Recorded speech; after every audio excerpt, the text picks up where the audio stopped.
Okay, let's look at the following. In the diagram, we have the graph of f of x.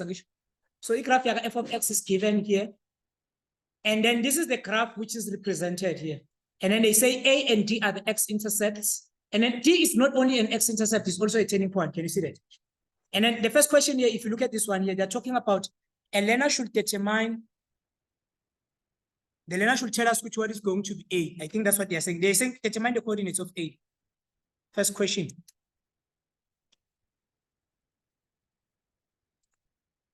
First question says determine the coordinates of A. Let's check. You see that? Eh?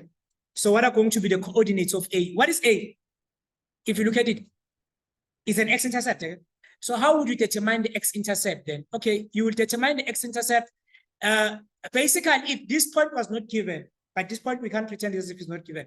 But if this point was not given, I would say do it this way, use the table.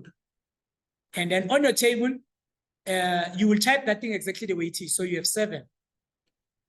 And then you type it exactly the way it is. Yeah, you'll see it, it's 3 marks.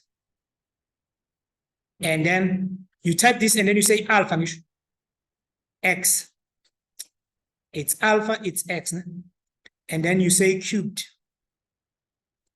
Shift, it's cubed, okay? And then you have -5 alpha x squared plus 3 alpha x plus 9. I hope you are typing it down now. Plus 9, you are typing it down. And then you say equals to me. And then they will ask you where do you want to, okay, g of x, we don't put anything. Where do you want to start? Try to include as many values as you can. I usually start with -5. -5. Where do I want to end? I'm going to end at 5. So end at 5. Step, I'm going to leave it as 1. So here, you come and check where y is 0 here. Just come and check where y is 0. You check where y is 0. So y is 0 here. Can you see it again? So y is 0. So y is 0. You can come and say, okay, x number 1. So we have x number 1. We're going to tell them which it's -1. Do we have any other x? We'll just go and check. Go with our calculator and check if we have any other x value.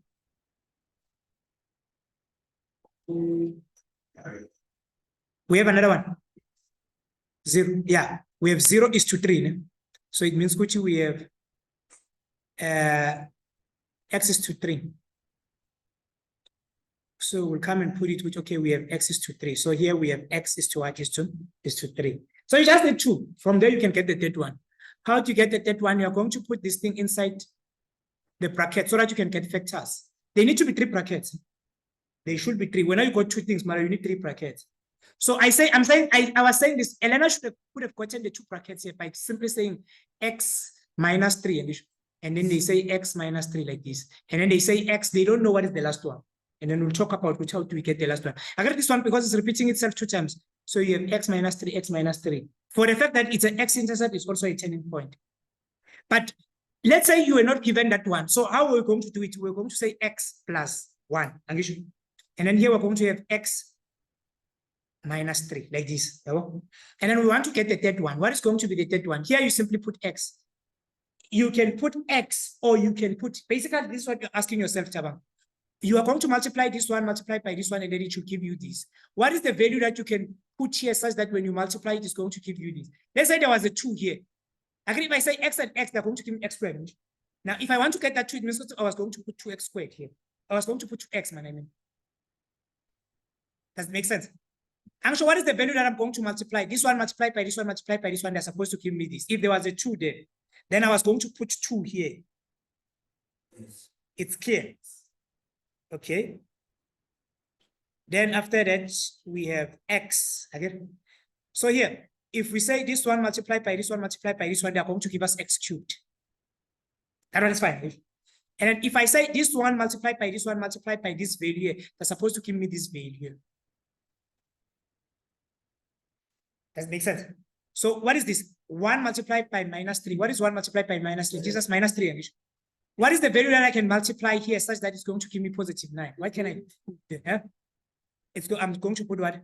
-3. And then these are going to be your factors then. Yes, ma'am. Can you use another method, the inspection? Yeah, you can use that one. It's the same method. Yeah, you can use that one. Yellow division, you can use this one. But I found this one to be a little bit, because it's a calculator. And calculator gives you 2. After giving you 2, and now you're interested in A and the last one. So you multiply this one and this one and this one to get this one. You multiply this one and this one and this one to get the third one. As long as you have 2 values, then you are good to go. You can get the third one.